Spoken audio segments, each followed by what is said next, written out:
Okay, so last where I left off was after the 40 days and 40 nights of flooding with Noah in the ark. However, let's go back real quick before we even get to Noah, right? So, Eve, okay, Adam and Eve did the do and created two offsprings, right? Abel and Cain. Now, Abel was a good-spirited man. He had a great relationship with God. He was faithful, right? Cain, very jealous-hearted, very evil spirit, right? So Cain was he worked the grounds. So basically he like harvested and all of that or whatever. And Abel was over the livestock, like the flock or whatever. And so they both brought offerings to God. Abel, of course, brought, I believe, the fat from the firstborn of his flock. And Cain brought, like, the harvest or whatever, like fruit or veggies from his harvest or whatever. Well, God looked on Abel's on Abel's offering with favor. Because it was gracious. It was sincere. He knew the love that he had for God. He knew the love that Abel had for him or whatever. But Cain was just doing it like because he wanted the glory, okay? But he didn't really have a good relationship with God. So God didn't look on his offering of his harvest or whatever with favor because God knew his heart. He knew his heart wasn't pure. Now, jealousy. Cain was so jealous of Abel, right?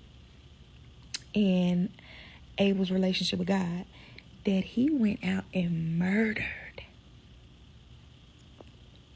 He unalived his own brother.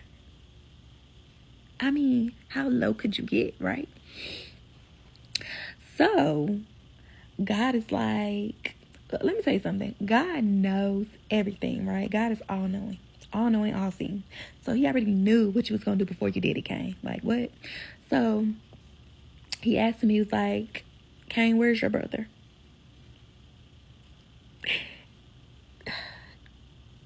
This man answered him back and said, I don't know. Am I my brother's keeper? So God was like, you killed him, basically. He was like, okay, so here's what we gonna do for a punishment. He was like, you gonna wander this earth for the rest of your days. I'm talking about walk. Walk it out. You're going to be a wanderer, a nomad. Get on, okay? And I'm going to make it to where you have to wander for the rest of your days because I'm going to mark you so that nobody can kill you. Nobody's going to kill you. Nobody's going to touch you. You just going to wander, right? And I'm going to make it to where you really have to wander because if you stay here, your family and friends not going to mess with you.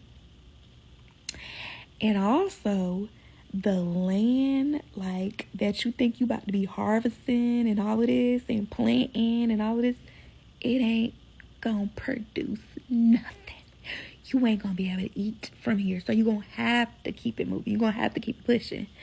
Y'all, do you know Cain had the audacity to say, that's too much for me to bear. Like, that punishment is too harsh. You just unalived your brother for being jealous. And that's too much to bear. That goes to show you that people can be so wicked, right? And God is still going to show mercy and favor, right? Because God could have unalived Cain just like Cain unalived Abel. But he didn't. But guess what? you still gonna feel it.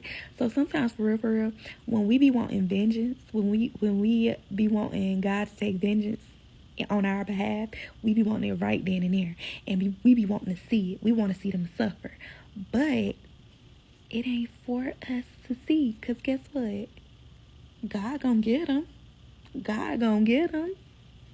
It just might not be in the way that you want it to be. So I had skipped that part, but I was gonna run it back.